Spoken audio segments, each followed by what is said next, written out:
Ողջույն, սիրելի հետևորդներ, այսօր շատ փափուկ, համեղ, շոկոլադնի ռուլետ եմ պատրաստել և ուզում եմ բաղադրատոմսով ձեր հետ կիսվել։ Ընդամենը 40 րոպեում թխել եմ, ձևավորել, հյուրի եմ սպասում, որպեսզի հյուրասիրեմ։ Յուրաքանչյուր ձվի քանակի համար վերցնում եմ 30 գրամ շաքարավազ և ալյուր։ Այստեղ ալյուրի քանակին գումարել եմ նաև կակաոն, բիսկվիթին ավելացնելու եմ նաև մի պտղունց սոդա և վանիլին։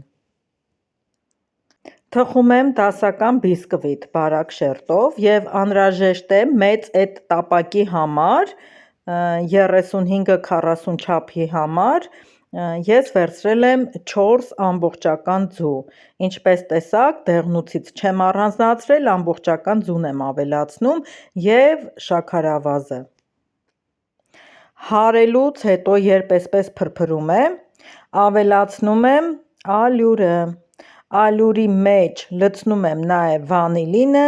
սոդան և կակաոն, բոլորը միասին մաղելով լցնում եմ հարվող ամանի մեջ։ Մի փոքր պտտեցնում եմ, շատ չեմ հարում, որպեսզի խմորին չվնասեմ։ Հարվելուց հետո լցնում եմ յուղաթղթով տապակի մեջ, հարթեցնում եմ և տեղափոխում եմ ջեռոց թխվելու 220 աստիճանի տակ։ Թխելուց հետո հանել եմ, տեղափոխել եմ սրբիչի վրա, որպեսզի հեշտությամբ այն փաթաթվի, հենց այսպես էլ փաթաթում եմ, թողնում եմ սառի։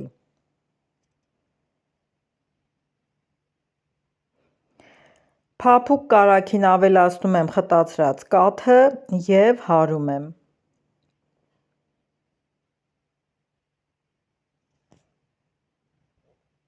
Ահա սիրելիներս, արդեն սառել է բիսկվիթը, տեսեք ինչքան ճկուն է։ Ես հիմա սա շրջելու եմ և հակառակ կողմով փաթաթեմ, տեսեք, հակառակ կողմը մի քիչ մուգ է ստացվել, այրված չի, մուգ է, ես ինչ-որ չափով երեսից մաքրել եմ, կադրից մուգ է երևում։ Հիմա առատ շերտով կրեմը տարածելու եմ, տեսեք ինչպիսի կրեմ է ստացվել։ Եթե ես կարագը անչափ էի լցրել, ճիշտն ասած, երևի 250 գրամ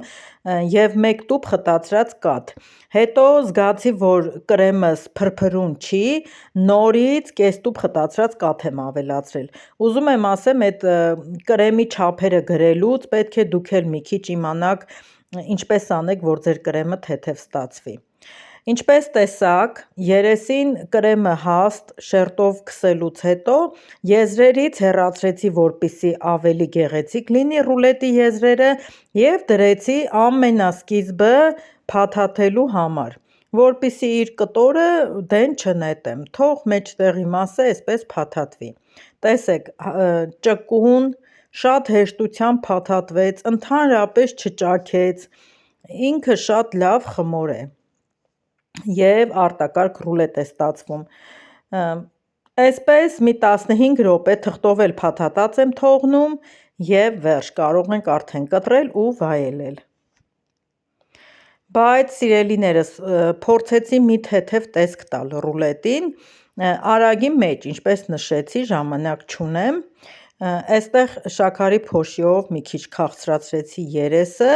և հենց իր կրեմով էլ տերևի այդ ծայրադիրը դրել եմ տոպրակի մեջ, այսպես ընդամենը մի թեթև ձևավորում և գեղեցիկ գույն, մի քիչ տարբերվող գույն տալու համար էլ, քանի որ բիսկվիթը մուգ է, այստեղ քաղցր գնդիկներ ունեմ, չոր, կանաչ գույնի, հիմա դրանցից շաղ կտամ և կարծում եմ շատ էլ գեղեցիկ ստացվեց, հատուկ ձևավորում չեմ տվել։ Նույնիսկ ցանկություն չկար կամ կարիք էլ չկար, որ վրան չգիտեմ ինչ նախշեր անեի, ուզում էի շոկոլադ ծորացնել, բայց վերջերքս ինչ թխեցի, հենց շոկոլադով ձևավորեցի, դրա համար թողեցի հենց այսպես, այս տարբերակով էլ թող մնա, այսպես էլ է և սիրուն և համեղ, կարևորը արագի մեջ, բայց շատ փափուկ ու գեղեցիկ ռուլետ ստացվեց։ Վստահ եք, սիրելիներս, ես ներկայացնում եմ, որպեսզի տեսնեք իրոք ինչքան կարճ ժամանակում հասցրեցի պատրաստել, ինչքան քիչ բաղադրիչներ էր հարկավոր, ինչքան թեթև կարելի է ձևավորել, պարտադիր չի ամեն ինչը ճոխ լինի, կարևորը ձեր մոտ ստացվի թե թխելը, թե վերջնաարդյունքը լինի գեղեցիկ ու համեղ։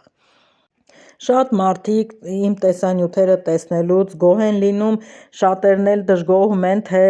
զրնգույն երաժշտությունով չի, ավելի պայծառ գույներով չի, սիրելիներս, ինձ համար կարևորը կարողանամ ձեզ փոխանցել տան պայմաններում հեշտ բաղադրատոմսեր, որոնք թխվում են պարզ բաղադրիչներով։ Ես ամեն ինչ հաճույքով եմ պատրաստում և շատ հաճելի է, երբ մատուցելուց ու համտեսելուց հետո ինձ գովեստի խոսքեր են ասում։ Անչափ շնորհակալ եմ, որ դիտում եք իմ տեսանյութերը, գրում եք կոմենտ բաժնում, կհանդիպենք հաջորդ նոր վլոգներում։